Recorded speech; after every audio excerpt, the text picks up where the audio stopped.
morning, Washington. How are you doing, everybody? It's Big Dave here on the 14th of September, 2011, doing another Dave TV.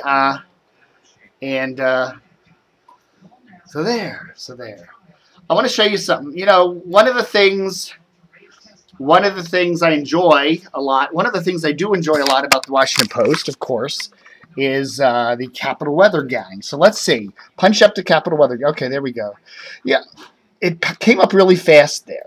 But, you know, a lot of times I'm finding these Washington Post website things come up really, really slowly. Now, that came up pretty good that time. But I just tried to access it a few minutes ago, and it took like a long time. Okay, here's Eric Wemple's site. Eric Wemple's blog. Now, look, I just clicked on it from the link. This happens frequently with the Washington Post, I'm finding lately.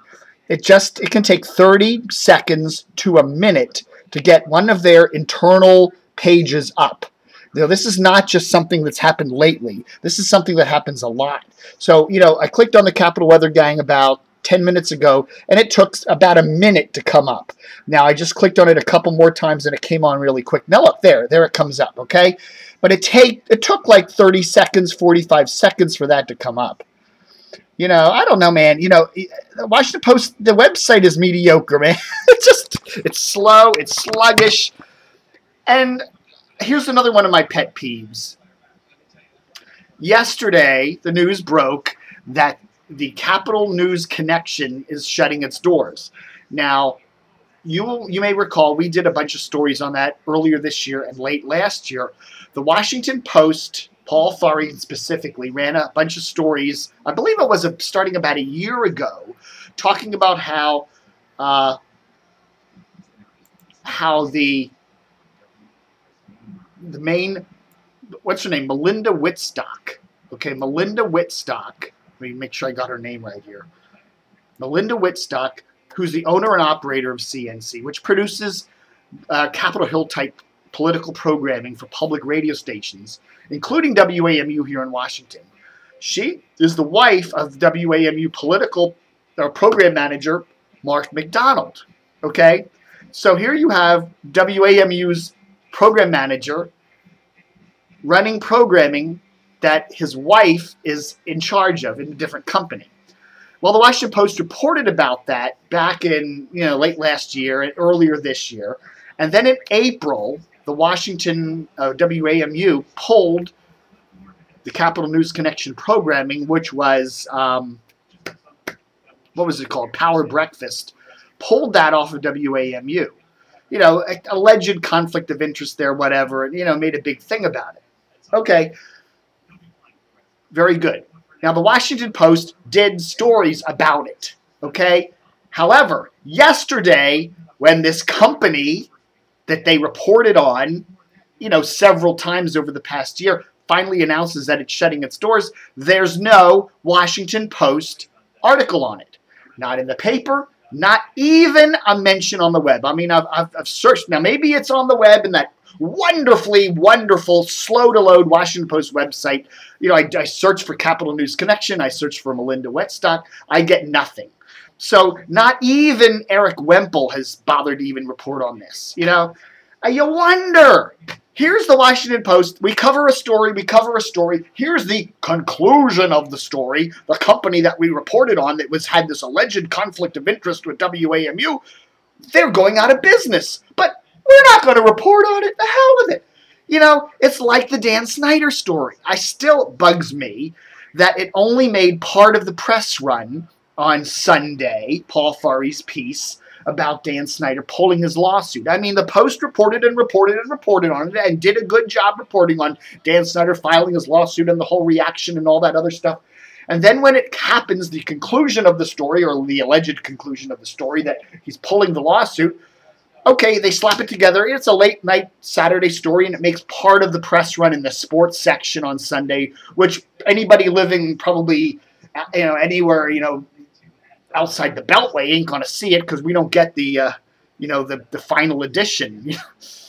I don't know, man. It's just the Post. I don't know if it's an intentional screw up, but it's just they're not being a complete thorough paper like they used to be, or news organization like they used to be. They're making glitchy. It's, the paper's full of a lot of crap. And then when it comes to at least following up on stories that they've covered, they don't do it. I mean, at the very least, Fari or somebody at the Post or Eric Wemple should have done a story today on the Capital News Connection. Now, maybe it's on there. It's hidden somewhere in the labyrinth of the slow-to-load website. I don't know. But it's just something that it drives me crazy. And here we go again. So, another great reporter leaving the Washington Post. Jeffery Smith, we hear this morning, is leaving for the Center for Public Integrity, which is one of those outsourced news agencies or whatever, where he'll be the managing editor of the National Security Desk. Will the last good reporter at the Washington Post please turn out the light? Wow. Whoa. All right, let's see other big news. Couple other interesting stories. If you tune in 105.5 here in Washington, of course, you get WAMU's Bluegrass Country. But if you get in your car and drive a few miles to the west, like Loudoun County, Sterling and beyond, you will get a rocker called The Bone, 105.5. Now, the transmitter's up in Berryville, which is the next county over. So if you go from Fairfax to Loudoun, you hit Clark County, and they're Berryville, and there's a transmitter there, and it broadcasts The Bone, which is a pretty good rock station.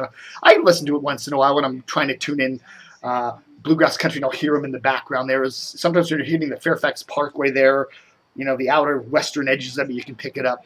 But anyhow, they're also broadcast on 104.9 out of Strasburg, which is just south of Winchester. It's a Winchester station. They're run by Centennial in Winchester, along with Wink, AM and FM. Anyhow, the rumblings are that they're going to split up the combo. 104.9 is going to go to a country format, where 105.5 will stay as rocker The Bone. So, that'll be interesting. The question is, Winchester, do they need another country station?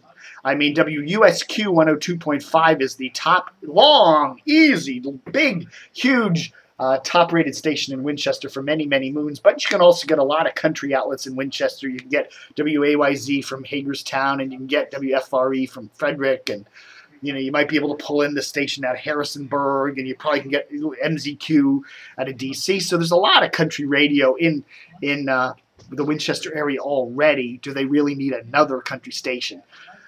Centennial in Winchester has been making a couple of blunders there. Wink FM is their big station, 92.5, and it's not been doing greatest in the ratings lately. They've kind of shifted it to a kind of a lighter AC format, which I don't know if it really works. I used to listen to it occasionally. I find myself listening to it very little, but again, I'm not the target audience. And low numbers for, I think I reported this yesterday, right? Yeah, Anderson Cooper, whatever. Blah, blah, blah. All right, folks, that's the big news for today. A tip of the old camo cap, which I'm not wearing today, to Kurt Wittig, a Grammy-nominated audio engineer who passed away in August 2nd at his home in Potomac. He was a sound engineer for television host PBS or Bill Moyers. All right, folks, that's Dave TV for today. If we get some radio ratings, I might be back later today or tomorrow, so stay tuned, and don't forget to cut. Oh,